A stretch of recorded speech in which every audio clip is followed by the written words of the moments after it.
Allt sem tengist íþróttum. Sportátturinn mánudagskvöld á Suðurland FM. Sportátturinn með ykkur hérna á þessu mánudagskvöldi og já, þá erum við komin yfir í keiluna. En helgina lauk forkeppni heimsbikarmóts AMF núna helgina og sigurvegarinn þar var hann Einar Már Björnsson. En hann sigraði með 247 pinnum gegn 224 og stigahæst kvenna var síðan Dagný Edda Þórisdóttir úr KFR. En hún endaði í 5. sæti í úrslitum og Einar Már verður því fulltrúi Íslands á 53. heimsbikarmótinu sem framfer í Mexíkó dagana 4. til 12. nóvember og Dagný Edda tryggði sér einnig þátttökurétt á því móti. Á línuna hann kominn meistarinn sjálfur Einar Már Björnsson, heill og sæll félagi. Blessaður. Hvernig hefur það? Ég er bara virkilega góður. Hvernig er þetta hjá ykkur núna í keilunni? Það er búið að vera svo rosalega mikið að mótum upp á síkastið að, já, eigi eitthvað persónulegt líf eða? Þetta er rosalega strempið svona janúar og var að klárast það núna út í miðja maí. Þá er rosalega mikið að mótum og margt að klárast. Nákvæmlega. En kannski aðeins að heimsbikarsmótinu, hvernig mót er þetta sem þú ert að fara á?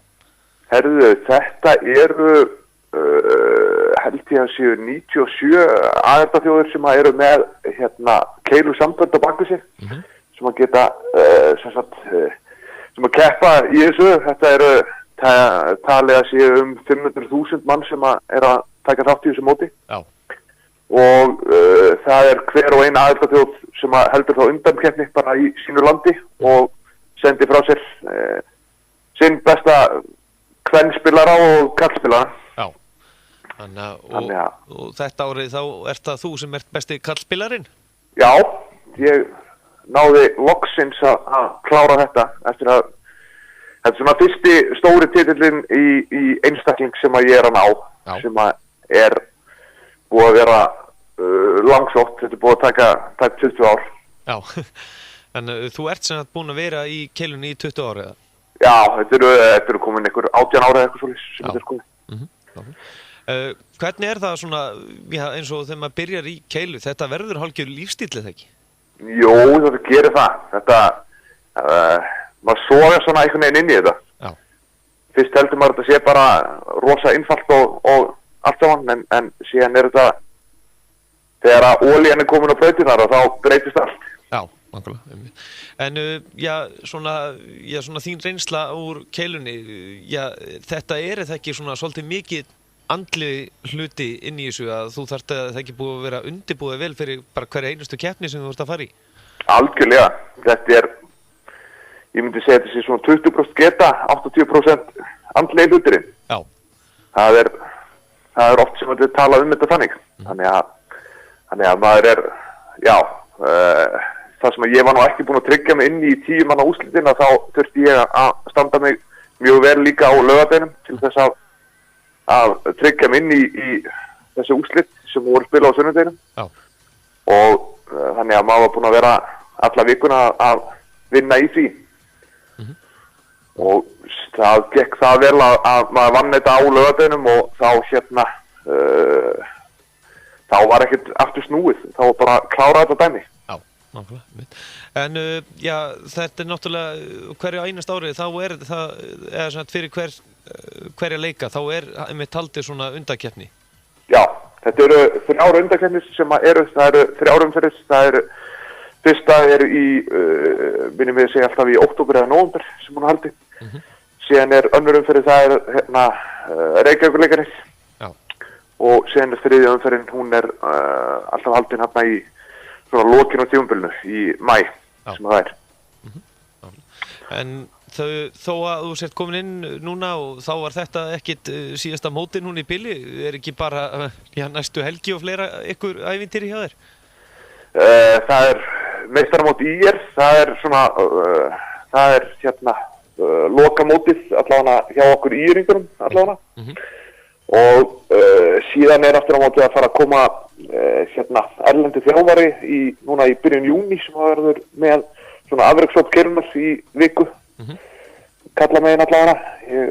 Og síðan er bara hefst svona sumatörnin að betrumbæta og fínpúsa þá hluti sem að þarf að vera betri fyrir komandi mót. Það við erum á leiðinni til nokkrir Íslendingar, ég held að við séum örugglega 7 eða 8 sem erum að fara hérna í, þetta heitir Lucky Larsen, þetta hluti af Evrópumótaröðinni í keilu og haldið í Malmö í Svíþjóð. Það verður í endan ágúst og síðan næst þar á eftir opna norska meistaramótið sem í október. Já, þannig að það vantar ekki upp á dagskrána, en já, núna eins og komst inn á það búið að vera svo rosalega mikið í gangi, alveg stanslaust. Mér langar að ræða hérna, já, það bara úrslitakeppnin, hún fór fram þar síðustu helgi, við náðum ekki að komast yfir það í síðasta þætti. Þar eru íringar eða ekki meistarar, IR KLS eins og þau kallast. Jó, það þeir hafa bara verið rosalega sterkir bara síðustu ár. Ofta svona liðið sem að aðrir þurfa að vinna, þannig að segja. Þeir eru með marga sterka einstaklinga hjá sér og allir á landslýsklassa, þannig að þeir eru virkilega góðir. Þannig að þrátt fyrir að lærlingar fengu liðstykk frá Noregi, hann Arnar Davíð, sem fyrrum Íslandsmeistari einstaklinga í fyrra. Og þá dugaði það ekki fyrir þá, þannig að þeir þurfa að spýta í lófana, lærlingarnir, til þess að ná þessu titli á næsta ári. En síðustu 2 ár hefur samt bara svona eins og deildin sjálf, hún búin að vera svona nokkuð jöfn má segja, kalla megin. Já, það það. Þetta nú samt oftast sem þetta eru svona þessi 3 lið, það IR KLS, IR PLS og KF lærlingar sem eru svona topp 3 liðin, og síðan voru annað hérna frá Keilufélagi Reykjavíkur, Stormsveitin, sem voru að koma upp núna. Þeir komust inn í úrslitakeppnina núna. Já, þeir voru komið að heldur betur öflugir inn í þetta sísón. Já, þeir gerðu það, og þar var nýkrýndur Íslandsmeistari einstaklinga Gústaf Smári sem að lenti nú í því óhappi að fótbrota sig hérna stuttu fyrir úrslitakeppni, þannig að hann náði nú ekki að taka þátt, þannig að það var stór biti sem að tekið frá þeim í þeim meiðslum. Síðan eru veikindi og fleira sem voru að stríða þeim, þannig að þeir hérna voru með vængbroti lið, má nú segja. Já, nákvæmlega. En já, það var náttúrulega kvennamegin, þar urðu íringa líka Íslandsmeistarar í úrslitakeppninni. Nei, það ekki rétt. Nei, býtu, já. Það voru Valkyrjur. Já, afsakið.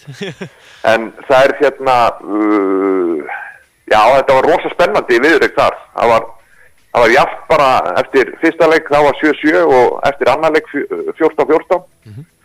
Og síðan bara unnu Valkyrjurinn bara á loka leik, bara í loka römmunum. Þannig að þetta var gríðarlega spenna og það það stóðu sér rosalega vel í stelpunar, þar sem að svona á pappinum má nú segja að Valkyrjurinn séu sterkari, þar sem að það eru með þeirri ár landslýskonur. Já. En hvernig líst þér svona á framtíðinni keilu? Nú virðist vera svolítið mikið af svona ungum pjökkum og ungum afrekskonum að koma upp í starfinu. Já, það að gera það, og það sem að eiginlega bara svona það sem að þarf bara fyrir keiluna í heilsinni, það þarf að við verðum að fá nýjan keilusal til þess að geta stunda sportið af einhver alvöru. Já, það náttúrulega svolítið mikið upptekið flestallar brautir, náttúrulega skiljanlega, því að þetta nú eitt vinsælasta sport landsins fyrir fjölskylduna. Já, algjörlega. Það svona sem afþreying og fleira. Já, og það var svona til að mynda þegar við vorum að spila í úrslitunum á laugardaginn, að þá var bara komið hérna barnafólk hliðin á okkur með hérna upp fyrir rennunar og þarna staðdýfinarna til þess að setja kúluna ofan á, þannig jafngreindi. Já. Og það var þegar maður að reyna að halda upp í einhverju einbeitingu og svoleiðis þegar það skiptir einhverju máli, að þetta er ekki alveg, þetta eru bara enga við boðlegt fyrir einhverja sem að eyða tíma í þetta. Já, nákvæmlega. Þetta náttúrulega erfitt að svona einmitt eins og tölum andlegi hlutin, hann spila svo rosalega inn í fyrir afrekskeilaran. Já, hann gerir það. Og þegar voru komið með eitthvað svona eitthvað það sem á ekki einu sinni að ganga að þá bara þá missir maður svona ósjálfrátt eða bara áhuga fyrir því þegar hlutinir eru. Þannig að þetta er eitthvað það sem er verið að skoða með ITR og IBR. Þannig að vonandi bara kemur lausn í þessu bara fyrir vonandi bara næstkomandi tímabil. Já, nákvæmlega. Þá aðeins kannski Dagný Eddu, hún komst líka á leikana. Já, nákvæmlega. Og kannski, fyrir hlustanda sem veit ekki hver hún er ekki búin að vera ansi öflug í keilunni? Jó, hún er með þetta. Já. Ef maður bara segir það, eins og þetta. Hún er náttúrulega bara, hún er ótrúleg. Það er nú bara þannig. Þannig að hún hefur náttúrulega verið í þessu í langa tíma og að ég myndi telja að hún er alltaf langbest sem er hérna á Íslandi í dag. En sen eru tvær erlendis sem geta strítt henni á góðum degi. Já, nákvæmlega. En hún er allan svona, hún er svona drottning keilunar á Íslandi í dag. Já, algjörlega. En hvernig er svona eins og núna til dæmis eins og þú segja, það er bara verið að stilla saman strengi á sumrin, það er ekkit endalaust hægt að æfa, segir það nokkuð, alltaf?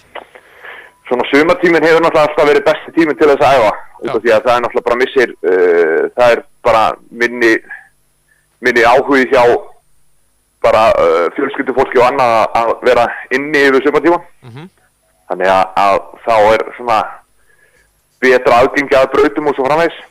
En síðan er þetta á veturnar og þá erum við að tala að menn þurfa annarkvort að fá eiginlega bara frí úr vinnu til þess að stunda þetta og eða þá að fara í klukkutíma svona eftir 9 á kvöldin. Já, eftir 9 á kvöldinu mitt, þannig að það er mitt að flest allir landinu kannski komið með lappirnar upp í lofti í sófan. Já, það eru svona flest allir aðeins. Þannig að við, og þetta er náttúrulega þá bara á sem sagt, virkukvöldunum fyrir utan föstudags og laugardagskvöld. Það er náttúrulega alveg svo að þá er þetta náttúrulega bara orðið að einu vissar skemmtistæða landsins. Já, eins og er alveg ótrúlegur árangur með hvað er lítil aðstæði í boði fyrir keilarana okkar, hérna, svona afrekskeilarana. Hvaða árangri, við Íslendingar erum að ná svona í þróun í þessu sporti með að við hvað þetta er rosalega fá að keila. Er þetta ekki, það var að vera að loka það ekki núna fyrir norðan líka? Jú, var að vera að loka fyrir norðan. Já. Þannig að þetta eru bara 2 staðir í dag. Það eru 3 brautir á Akranesi og síðan þessar 22 sem eru upp í Keiluhöll. Það er það ekki á eftir að mikill missir að norðamenn detti út? Já, sjálfsög er það. Það er náttúrulega missir af öllum sölum sem að sérstaklega þegar þeir eru bara 3 sko. Já. Þannig að þetta var alltaf skemmtilegt að fara í keppnisferðir, þetta svona samþjöppun í hóp og svoleiðis að fara að keppa fyrir norðan. Þetta var bara skemmtilegt. En ef við förum í gegnum tímabili sjálft hjá þér, það má segja að þetta er það ekki svona eitt af sterkustu tímabilin sem þú átt frá því haust.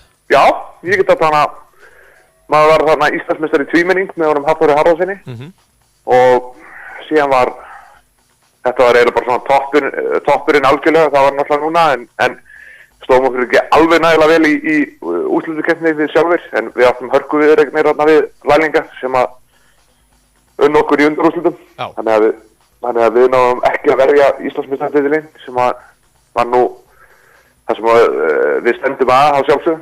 Já, okkur.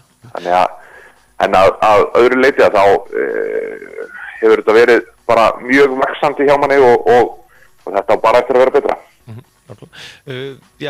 Það var svolítið gaman að segja að það er eins og í lærlingunum, það var einn maður sem kom mér svolítið óvart á tímabilinu, það er hann, Björn Sigursson. sem var nú búinn að hvíla svolítið þegar ekki að keppa. Já, hann í grænu töffarón. Já, grænu töffarón, já. Þeir komist upp úr annar deildinni og síðan vann hann vann sem sagt svona afreksmótaröð innan Keilunnar og fór þá fyrir hönd Keilunnari á smáþjóðarleikana. Og sem sagt þetta svona undirbúningur sem sagt pröfa fyrir smáþjóðarleikana hvort að Keila sé að fara að koma að inn. Já. Þannig að hann fór þar ásamt Arnari Davíð Jónssoni sem að fóru þar fyrir Íslandshönd ásamt Dagný Eddu og Mögnu Ír, minnum ég að það hafi verið. Mér þykir samt fara ansi illa með mann að maður getur eiginlega aldrei svona gíska á hver stendur sem uppi sigurveri hjá ykkur köllunum. Þið virðist alltaf skiptir sig einhvern veginn á milli líka. Já, þetta alveg sem að segja. Þetta náttúrulega bara mentalityð og það bara að hugsa þetta alveg frá. Það náttúrulega bara númer 1 og 3 og bara hvernig að gýra sér best fyrir mótin að hann sá sem á eftir að vinna þetta. Það bara þannig. Já, nákvæmlega. Einar Már Björnsson, takk að kærlega fyrir að gefa okkur tíma. Þú væntanlega ert ekki beint að fara svona slaka á í sumar ef ég þekki þér rétt? Nei, það svona maður líka búinn að plata sig inn í þetta Vá-Cyclocon, þannig að maður að fara að hjóla líka. Já, það aldeilis. Og í hvað lið ertu þar? Það í Team Samskip. Team Samskip, já. Og eru þar öflugir menn með þér í liði? Já, það fullt af góðu hjólurum þar. Já.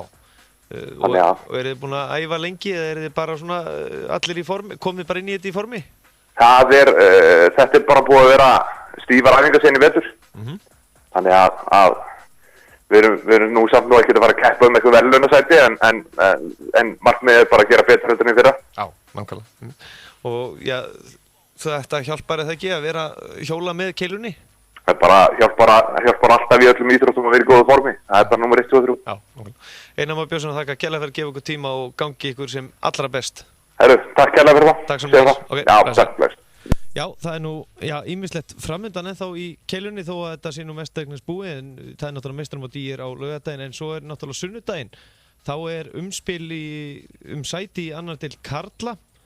Þetta náttúrulega eitthvað, ég veit ekki hvort það sé satt eða ekki, menn það stendur klukkan 7, menn annars getið þið síðan á kli.is allar helstu keilufréttir og það var meðal annars strákur hérna úr Skaganum, Matthías Leó Sigurðsson sem setti 2 í Íslandsmet helgina en hann setti metin í flokki 10 ára yngri en metin voru í 5 leikjum 722 og í 6 leikjum 857. Það held ég nú, en þáttur kvöldsins verður ekki lengra sinni. Ég þakka ykkur fyrir hlustunina, minni á ykkur að öll viðtölu þætti kvöldsins þetta nálgast inn á sportþátturinn mánudagskvöld. Njótið svo vikuna með okkur á Suðurland FM. Þakka fyrir mig, þangað til næst. Njótið. Sportþátturinn mánudagskvöld með gesti Einarsinni frá Hæli.